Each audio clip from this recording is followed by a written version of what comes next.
You want to listen to a podcast? By who? Georgia GOP Congressman Doug Collins. How is it? The greatest thing I have ever heard in my whole life. I could not believe my ears. In this house, wherever the rules are disregarded, chaos and mob rule. It has been said today, where is bravery? I'll tell you where bravery is found and courage is found. It's found in this minority who has lived through the last year of nothing but rules being broken, people being put down, questions not being answered. And this majority say, be damned with anything else. We're going to impeach and do whatever we want to do. Why? Because we won an election. I guarantee you, one day you'll be back in the minority and it ain't going to be that fun. Hey everybody, welcome to one of the best weeks that there is. Yes, week 0 was last week, but this is week 1, and the Dogs play, and the Bama plays, and everybody else plays. So we're excited to have this, but a lot of politics going on right now in the world. I think Georgia has become fascinating to me. I still believe Georgia is a Trump victory.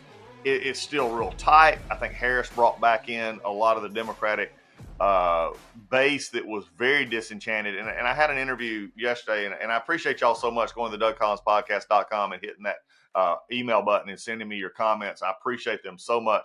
But I've said this on Fox. I've said it on some national headlines, that networks on interviews that said that the interesting part to me when they talk about Vice President Harris's money bomb, there's been about $500 million, $500 million in the last about 6 weeks, roughly.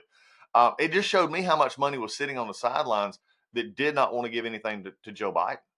And I think at the end of the day, that was becoming something that a lot of people were looking at and telling him, why you need to get out of this race. But they sat on the sidelines for a long time before they started putting that money in. So it's going to be interesting here in Georgia. Georgia's getting spent heavily in.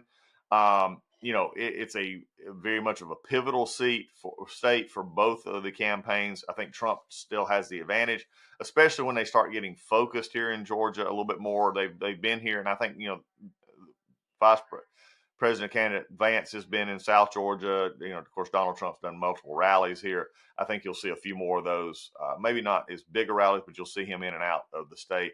But the media buys, the digital buys, and the ground games, which are very compatible, which is a little bit different than most years. The Trump team has hired a lot of staffers and beefed up ground operations, but they also have other organizations who come in and who are focused on winning Georgia from a conservative state. Of course, the Democrats always have that kind of an advantage out there because that's what they do.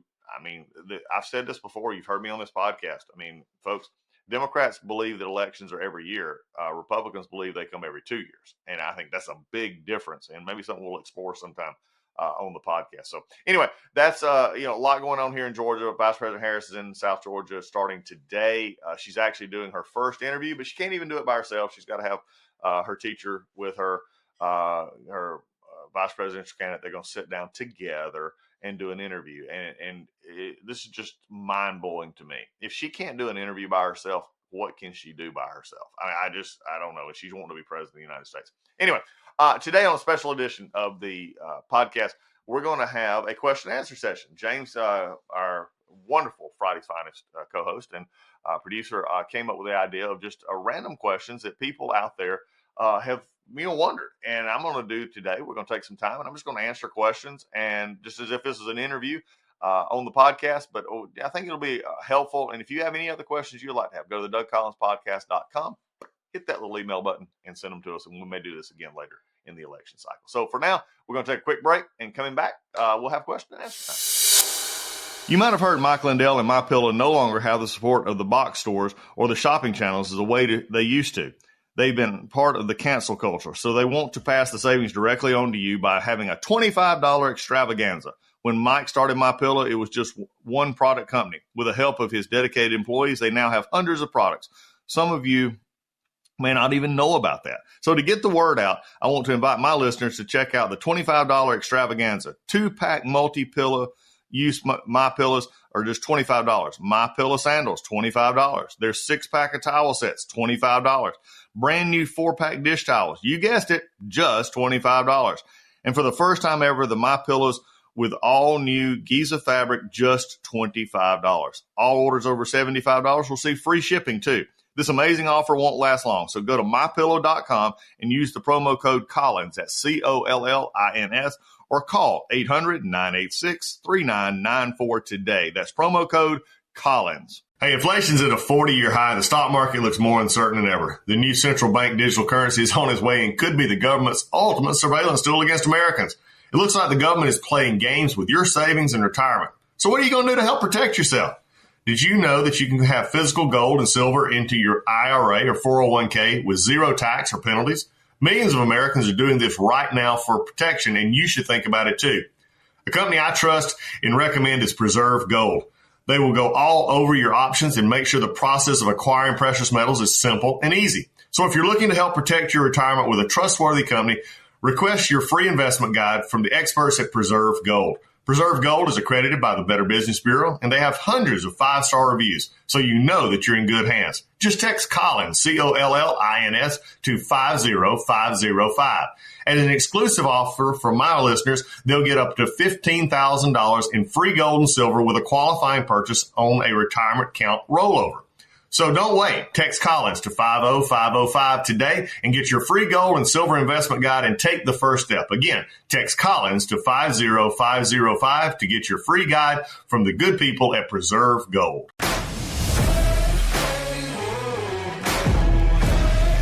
All right, we're back. And we're ready to go. And James, we've got questions that all of America is dying to know about politics, life, and everything. So let's fire away.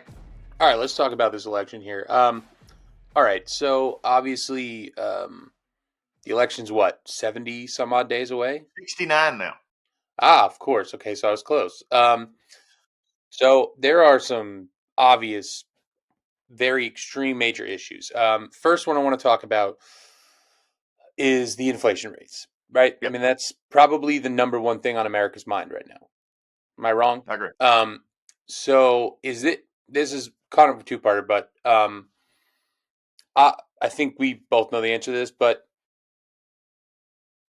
is this a possible bipartisan issue that can be solved, or are they too far apart on this, and this just has to be a House decision, Trump, or vice versa with Kamala Harris? That's a great question. Can the issue itself be solved bipartisanly? Yes. Will it? No.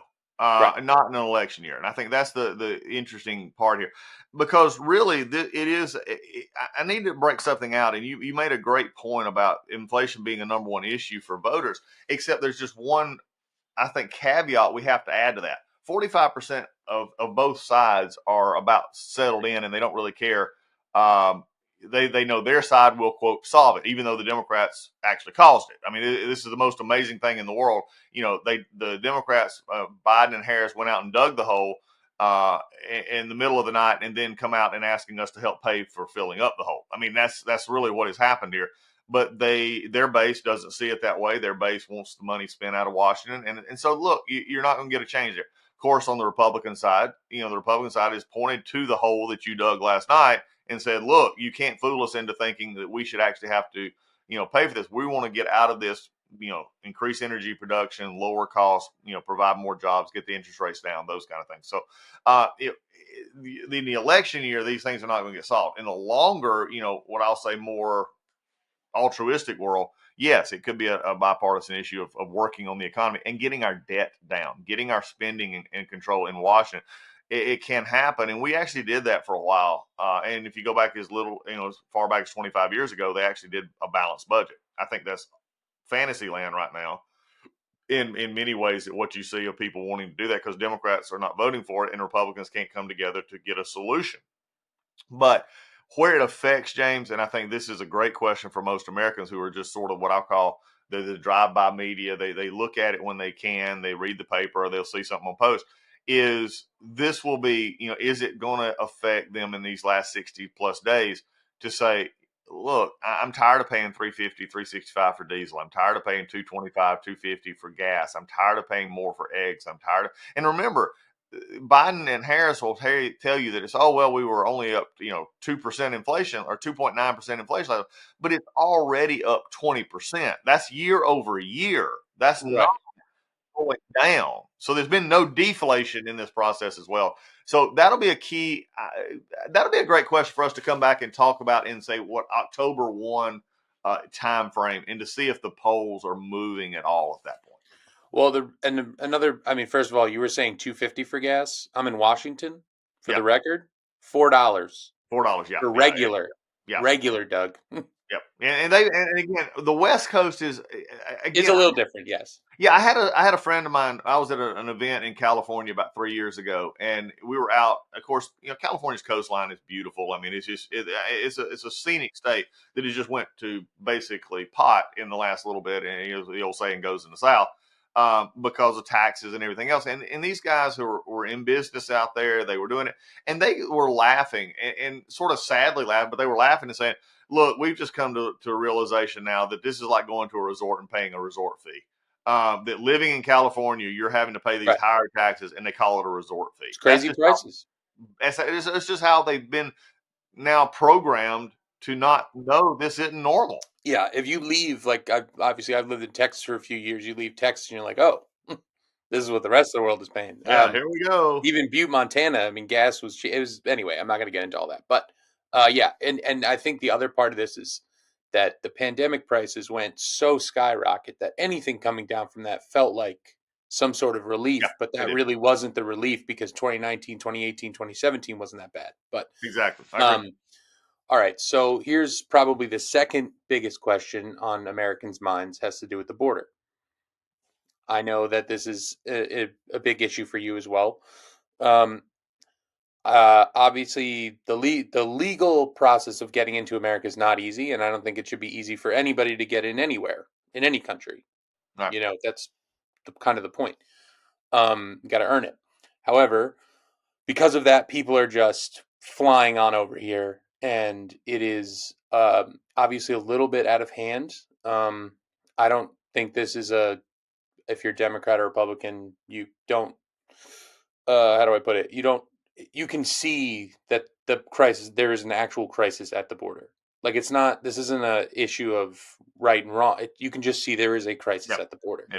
So both these candidates are going to have to address this issue right off the bat in whatever event they have, any debate they have. How do you think they're both going to handle this? Because this is a very touchy subject for all Americans. Well, it shouldn't be. I think that's the part that is the highlight of the immigration debate actually happened about 2 or 3 years ago, when you started having Governor Abbott in particular out of Texas, and then you had DeSantis joining us, sending busloads to places that normally, quote, wasn't getting the migrants. Okay. Sending them to New York City, sending them to Chicago, sending them to, his DeSantis did, sending them to Martha's Vineyard, which was hilarious. I've never still seen more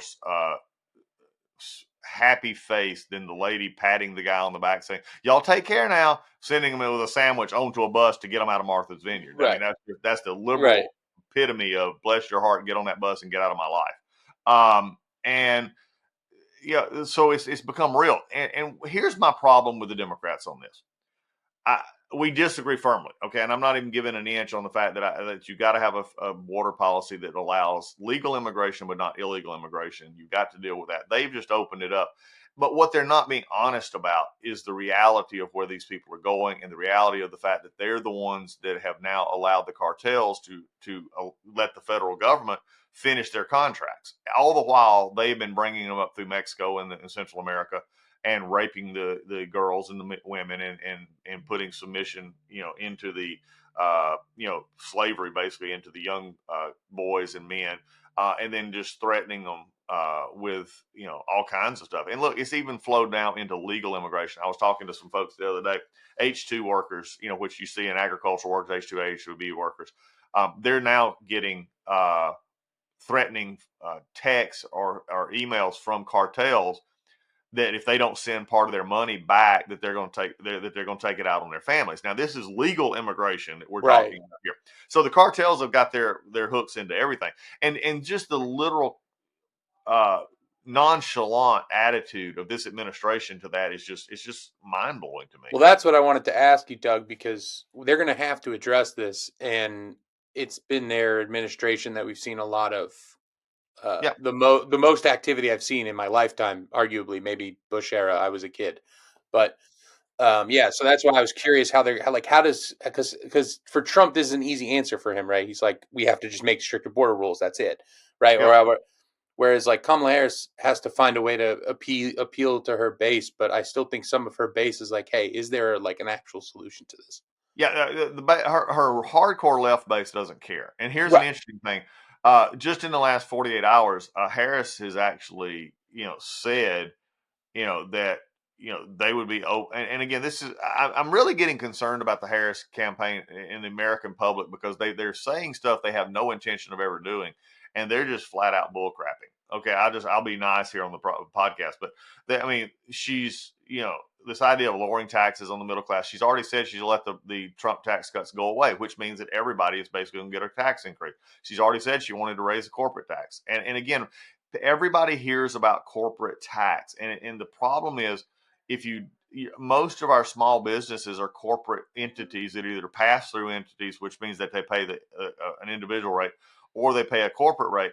And that affects every small business that we come in contact with. And we're not talking small businesses of mom and pops and the 3 kids working at the pizza joint. We're talking 20 and 30 and 40. I mean, a small business is 100, 200, 300 people is considered small businesses by the chamber around here. So these are all affecting, this stuff. So then now she came out with the latest was that she wanted to build the wall, spend hundreds of millions to build walls. And it's like, wait, you took no tax on tips. You now appropriated that to your campaign. You've now appropriated building a wall.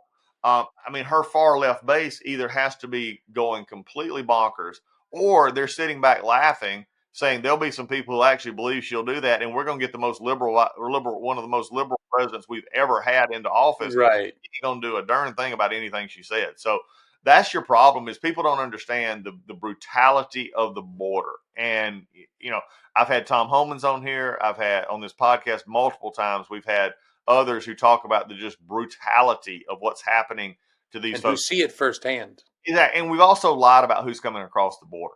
These are not men and women who are poor farmers from Guatemala or Mexico coming in, to make a better life. One of the largest increases that we have seen recently in coming across the border, in addition to Venezuela, Cuba, and others, is China. Think about that. China is one of the largest partakers of visas into the United States for student visas and others. And now they found a way to send thousands across the border. Again, you got to understand what's actually happening. All right. So here's something. This one's a little personal to me in a way. And it's mainly the generation behind me. But there's obviously a lot of new voters, as there always is every election. And they are probably receiving most of their information via TikTok and Instagram and X, right? Yep. And they're getting it in short, quite possibly edited clips. Oh yeah, definitely. Right. And I think that is an advantage for both parties. How do we help younger voters combat just like seeing two presidents for about 10 seconds say something that might appeal to them instead of seeing the whole issue?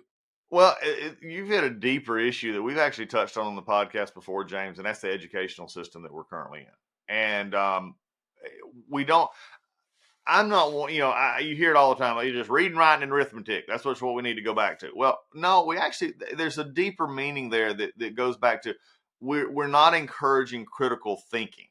And I think that's the part that bothers me is, the gullibility of so many online today is just amazing. And it can happen to anybody. I would venture to say there's not anybody that is actively online that is unfortunately not fell for a scam online. Now nobody wants to admit it that they did, but I've got family members who are very computer literate who have fell for stupid. Absolutely. And they ended up losing some money on it. Fortunately, most of them have never lost a lot of money, but some have. Yeah. But that shows you that we're willing, the absolute willingness to believe. I made this comment on a podcast probably 2 years ago now. It's hard to believe it's been that long, but I was in New York City dealing with when I was in Congress, and we were talking to a very large credit card company, and it was a banking institution. And they were talking about, and one of their the selling features is predictive buying in a sense that, like, if they realize you haven't bought toilet paper in a month, whatever, there was this idea that you could go online and you could schedule purchases. And it was it was one of their stand-up boards that they used like at conventions or stuff, and it said, "We help think for you. We have all your information," something to that effect. It wasn't that blunt, but it was that. Yeah. And I looked at that with a group that I was with, and I was horrified. I'm like, I don't want you knowing that much about me. And yet everybody around me was like, well, and you've said this before. I remember that they know everything about me anyway. I don't care. Yes. We're a generation away from not understanding personal privacy. We're a generation away. I don't even know if we're a generation away, Doug. I think we're very close. I don't even know if it's a generation. That's how close it is. But you got to understand what that means.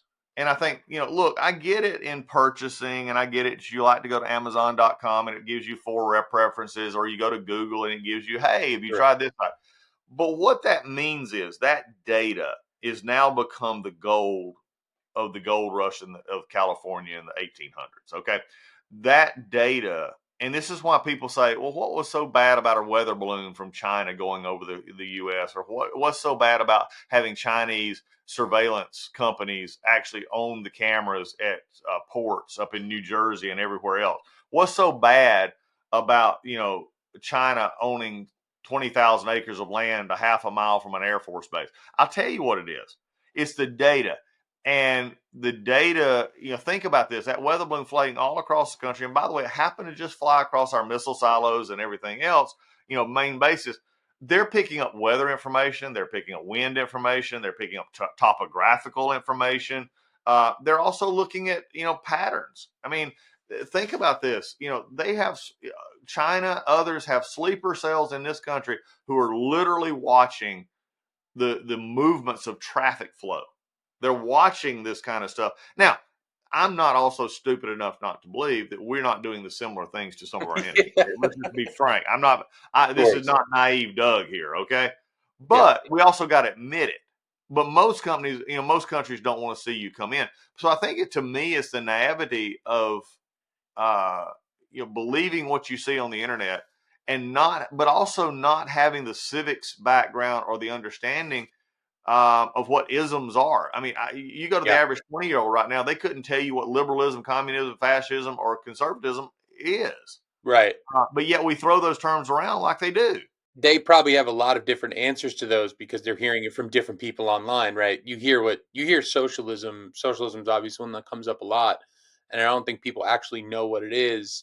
Whether you believe in it or not is whatever. The point is that you might not actually know because you're getting it from 4 different people that have a different answer for what it actually is. Well, it's hip. It's sort of the and I say this with not to be condescending or love. I want to say this with love. It's the best way I want to say it. It's the yippie generation of the 60s without the internet.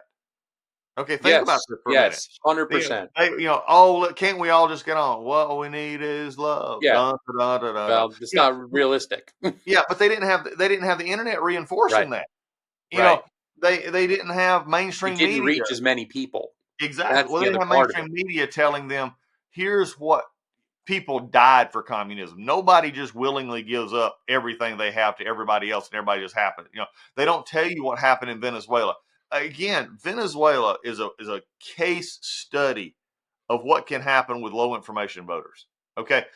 Late 1990s, Venezuela was one of the richest countries in the world. It was a place people were going to. It was burgeoning capitalism.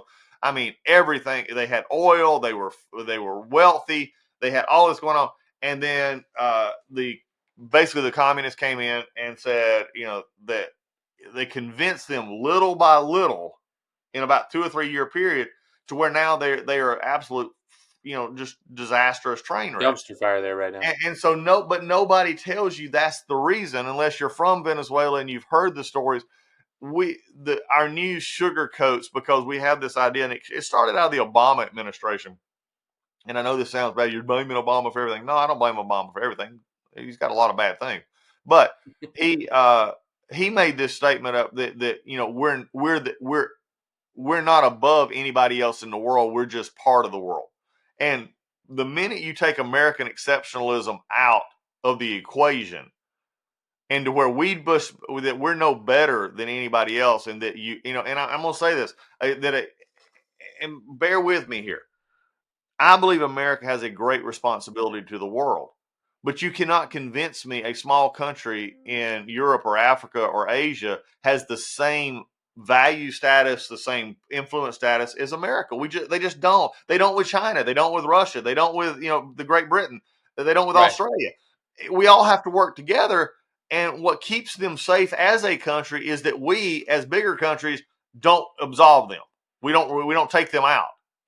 So again, this idea, this sort of yellow daisies and fun music situation of the world that we all just get along is just crazy. Right.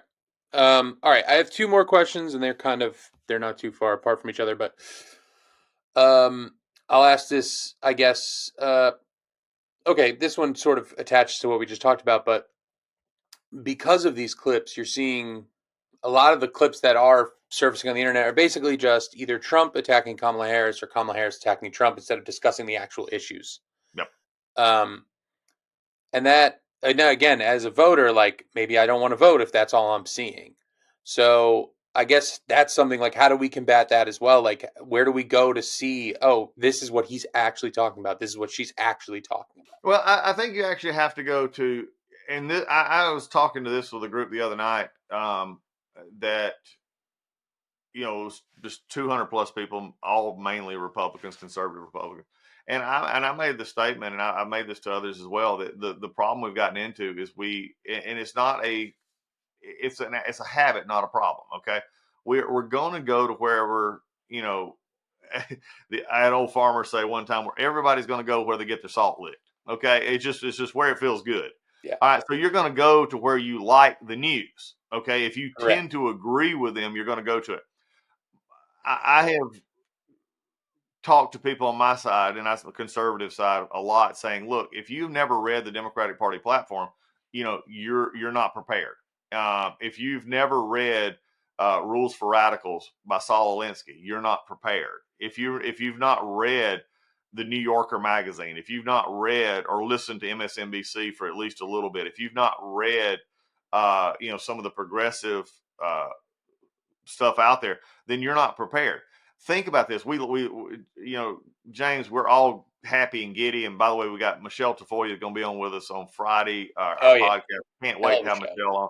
We're going to talk football, life, politics, everything else. But we're all excited about football. But can you imagine Kirby Smart, who plays Clemson this weekend, saying, I'm just not going to worry about Clemson. We're just going to work on our own self. And, hey, I don't know what Clemson's running this year. I don't know if they got a wing. I don't know if they're going to run pro. I don't know what this, Cole Kublik, whatever his name is, the quarterback, is he even playing this year? Can you imagine us, our favorite football teams or other, going into a week in which you would let your coach not know who they were playing? Right. What are you up against? But yet we in the political realm do it all the time because we don't value learning. And I think that's something we got to come up with better. All right. Last big question here, because we talked about the major issues of immigration and the inflation in the economy. What is an issue that nobody is talking about right now that you believe, and if I'm putting you on the spot here, feel free to decline, but is there an issue right now that you believe strongly needs to be discussed more? In the next 60 days, this actually may come up, and it's going to come back to something that is discussed on the fringes but not discussed enough, and that is foreign affairs. And now, you've heard me say this, and we've talked about this on the podcast before, and we've had McLaughlin, we've had Polster, we've had everybody on top. Chip talks about foreign affairs typically doesn't influence a major presidential race. But we just came off of a week in which you have never acknowledged the White House, and this is Harris and Biden, have never acknowledged 13 dead Americans in Abbey Gate in Afghanistan.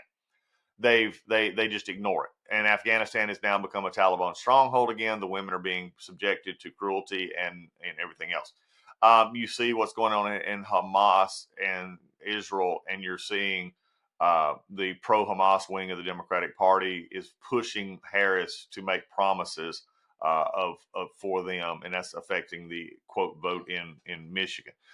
So look, if there's an October surprise outside of which the absolute chicanery and stupidity of Jack Smith continuing to re-indict Donald Trump, and that kind of stuff going on, I think you'll find it in that foreign affair realm. Ukraine, Russia, Israel, Hamas, Iran, Hezbollah. I think that's where you would see, quote, a October surprise. Nobody's talking about it right now, and will it affect some?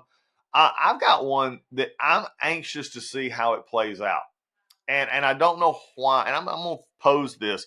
I don't know why the stolen valor argument of Walz is not playing more.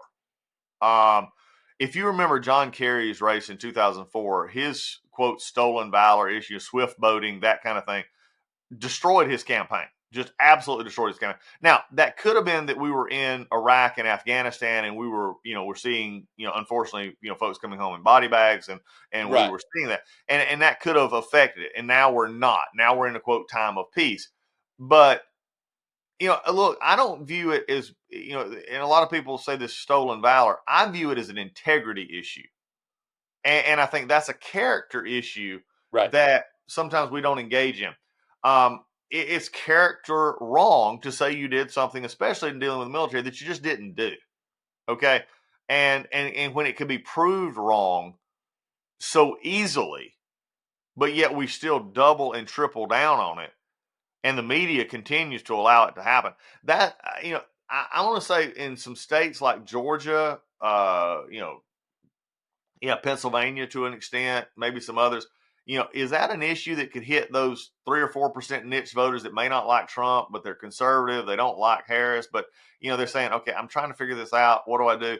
Could that be? Yeah, that could be an issue. But I think my bet is going to be on the foreign affairs, because in economy, they're already getting help. You're going to see possibly a 50 basis points cut from the Fed, who are supposed to be non-political, in September. Now think about that. That's a 0.5 point cut in the Fed money rate.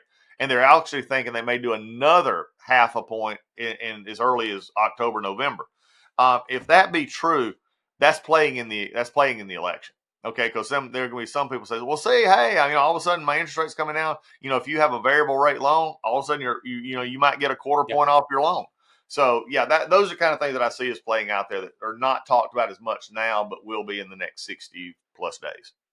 All right. Well, that's it for my questions. Is there anything you want to wrap up with? I think we'll wrap up. But look, I want to give some content. We're going to, in the next couple of weeks, we're going to do, it's now after we got Labor Day coming up on Monday. That's the traditional start of the political season as we go forward. I'm going to give an update in the next few episodes. You'll start seeing them maybe next week on House races, Senate races. We'll talk about the presidential race after the election. We got, again, Michelle Tafoya coming up with us on Friday. We were hoping to have Chan Gailey, but unfortunately, one of a coach, by the way, we may talk about this on Friday, and one of the offensive tackles, I believe, was line coaches up in the Giants passed away. And Chan, is there with the family, which you would expect Chan Gailey to be. Of course. And so we're excited, but we're excited to have Michelle. And Chip, we'll have Chan down the road for sure. Oh yeah, Chan will be back. With us. So a lot going on. I also want to shout out Hunter Nation. We had Mike and them on the podcast here about a couple of weeks ago talking about getting out the vote, getting Hunter. Great episode, by the way, if you want to check it out. Go back and look at it. It's great. We'll probably have some more on from Hunter Nation as we get into the fall season here. And so look, everything's going well. It's now, I can sense it in the air. I've started doing some political stuff. I, of course, always speak to groups, but I can sense a little bit of it in the air now. You're getting it. The people who are now starting to kick in. So look, stay tuned to the Doug Collins podcast. You're going to want to see what's going on. We'll keep you informed as we always do in the future hits coming ahead on what's going. We'll tell you where, the whys, and we're not going to sugarcoat it. We're going to let you know both sides of what they're thinking as we go forward. But for now, James, thanks for the questions. For the rest of you, we'll see you. Go to the DougCollinsPodcast.com, hit that email button. We'd love to hear from you. And until next time,